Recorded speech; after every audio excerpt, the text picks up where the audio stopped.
अक्सर जब चुनाव के नतीजे आते हैं तो हमारा ध्यान सिर्फ हेडलाइंस पर जाता है, कौन जीता, कौन हारा। लेकिन असली कहानी वो तो जमीन पर लिखी जाती है, लोगों के बीच। आज हम असम के उदलगुरी की उसी राजनीतिक जमीन को समझेंगे, ताकि ये जान सकें कि एक बेहतर शासन का रास्ता आखिर शुरू कहाँ से होता है। तो आइए इस जमीन को थोड़ा करीब से देखें। ये है उदलगुरी, असम। यहाँ की राजनीति सिर्फ आंकड़ों का खेल नहीं है, ये इस जमीन से, यहाँ के लोगों की कहानियों से बहुत गहराई से जुड़ी हुई है। तो चलिए शुरू करते हैं। सबसे पहले इस जगह की मिट्टी को, यहाँ के लोगों को समझना जरूरी है, क्योंकि जब तक हम बुनियाद नहीं समझेंगे, यहाँ की राजनीति एक उलझी हुई पहेली ही लगेगी। देखिए, उदलगुरी की अपनी एक अलग पहचान है। पहली बात, ये बोडोलैंड टेरिटोरियल रीजन यानी बीटीआर का एक अहम हिस्सा है।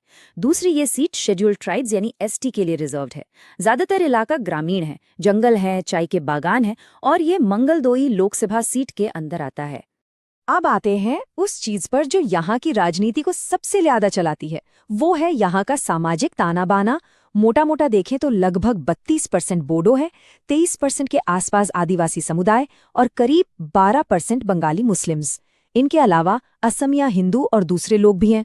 यही मिक्स, यही समीकरण उदलगुरी की पूरी राजनीति की दिशा तय करता है। आंकड़े तो ठीक हैं, लेकिन लोगों की असल जिंदगी में क्या हो रहा है, उनकी रोज की परेशानियां क्या हैं? चलिए अब जमीन से उठ रही आवाजों को सुनते हैं। जरा महालियापारा गांव से आई इस एक आवाज को सुनिए। कम आमदनी, बेरोजगारी और साफ पानी की कमी। बस ये एक लाइन उन सारे डेटा पॉइंट्स को एक इंसानी चेहरा दे देती है। यही वो सच्चाई है जिससे लोग हर दिन, हर पल जूझ रहे हैं। तो जब हम इन सब शिकायतों को एक साथ रखते हैं तो एक पूरी तस्वीर साफ हो जाती है। देखिए, ये छोटी मोटी दिक्कतें नहीं हैं, ये गवर्नेंस की वो खामियां हैं जहां से राजनीति के लिए मौके पैदा होते हैं। लोगों को क्या चाहिए? पीने का साफ पानी, आने जाने के लिए ठीक ठाक सड़कें, बिजली, युवाओं को रोजगार, खेती के लिए सिंचाई। जब ये बुनियादी जरूरतें पूरी नहीं होती तो ये हर नागरिक के सम्मान और उसकी गरिमा का सवाल बन जाता है। तो हमने लोगों की उम्मीदें और परेशानियों को समझा। अब देखते हैं कि ये सारी भावनाएं, ये सारी जरूरतें वोट में कैसे बदलती हैं। चलिए अब इलेक्टोरल मैप को पढ़ते हैं आंकड़ों की जुबानी। 2021 में उदलागुरी में कुल वोटर्स थे 1,58,724। ये नंबर इसलिए जरूरी है क्योंकि ये हमें बताता है कि यहाँ हर एक वोट कितना कीमती है, खासकर जब हार जीत का अंतर बहुत कम हो। और हार जीत का अंतर कितना कम था, ये 2021 के नतीजे खुद बताते हैं। जीतने वाली पार्टी यूपीपीएल को मिले 50.43% वोट और रनर अप बीपीएफ को मिले 46.47%। मतलब जीत और हार का फैसला सिर्फ 3% से भी कम वोटों से हुआ। इससे आप अंदाजा लगा सकते हैं कि यहाँ पॉलिटिकल कंपटीशन कितना सख्त है। अगर हम पिछले कुछ चुनावों का इतिहास देखें तो कुछ ट्रेंड्स बिल्कुल साफ दिखते हैं। पहला, जीत का मार्जिन बदलता रहा है, लेकिन 2021 में ये सबसे कम हो गया। दूसरा, यहाँ वोटर टर्नआउट हमेशा हाई रहा है। लोग बढ़ चढ़कर वोट देते हैं, जो दिखाता है कि वो अपने सिस्टम से जुड़े हुए हैं। और शायद सबसे बड़ा बदलाव, कांग्रेस के वोट शेयर का लगभग गायब हो जाना। तो हमने देख लिया कि चुनाव में क्या हुआ, पर असल सवाल हमेशा की तरह क्यों है? ऐसा क्यों हुआ? वो कौन सी पॉलिटिकल फोर्सेस हैं, कौन से समीकरण हैं जो इन नतीजों को शेप करते हैं?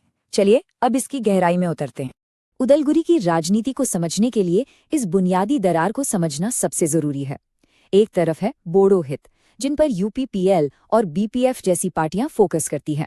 उनकी राजनीति पहचान और ऑटोनॉमी के इर्द गिर्द घूमती है। और दूसरी तरफ है बाकी एसटी और माइनॉरिटी वोटर्स, आदिवासी, मुस्लिम, ईसाई, नेपाली समुदाय, जिनके लिए विकास की कमी, जमीन के अधिकार और नागरिकता जैसे मुद्दे ज्यादा मायने रखते हैं। और इस बदलते हुए पॉलिटिकल लैंडस्केप में सबसे बड़ी कहानी है कांग्रेस के पतन की। सोचिए, 1991 में 41% से ज्यादा वोट लेकर जीतने वाली पार्टी 2021 आते आते चुनावी मैदान से ही बाहर हो गई। ये जो पॉलिटिकल वैक्यूम बना, उसे बोडो रीजनल पार्टीज ने तेजी से भर दिया।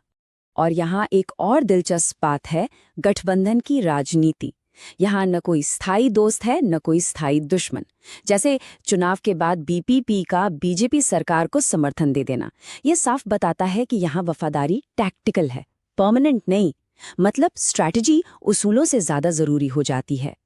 तो इस पूरे एनालिसिस के बाद सवाल उठता है, आगे क्या? अगर कोई यहाँ सच में लोगों के लिए काम करना चाहता है तो उसकी स्ट्रैटेजी क्या होनी चाहिए? हमने इसके लिए एक फ्रेमवर्क बनाया है जो एनालिसिस को एक्शन में बदलता है। तो ये चतुर्मुख डॉक्ट्रिन है क्या? ये आसान भाषा में एक 4-फेस्ड स्ट्रैटेजी है।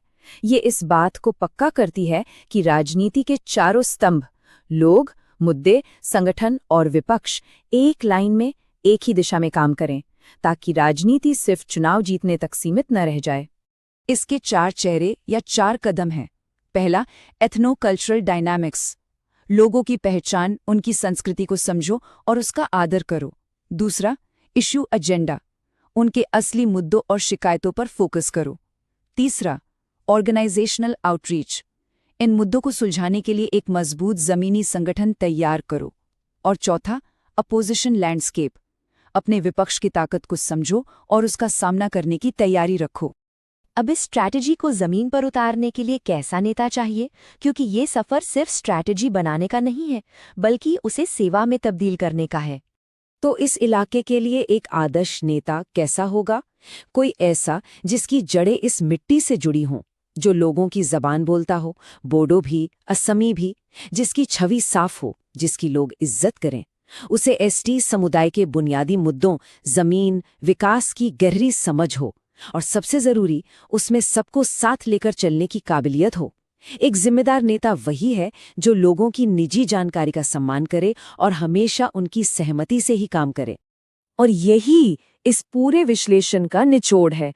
असली गवर्नेंस सिर्फ चुनाव जीतना नहीं है, असली गवर्नेंस है चुनाव के बाद साल के 365 दिन लोगों की परेशानियों को दूर करने के लिए एक सिस्टम तैयार करना। चुनावी मशीनरी को सर्विस डिलीवरी मशीनरी में बदलना होगा। तो आखिर में ये सवाल हम सबके लिए है, एक सच्चा पीपल सेंट्रिक लीडरशिप आखिर मांगता क्या है? ये सिर्फ ताकत हासिल करने का नाम नहीं है, ये उस ताकत का इस्तेमाल लोगों की जिंदगी बेहतर बनाने की गहरी जिम्मेदारी का एहसास है। If you want to become a people-centric leader and uplift your constituency, get in touch with blueprintstrategies.ai at mgr@blueprintstrategies.ai or call 080-420-41602. Purpose Beyond Politics.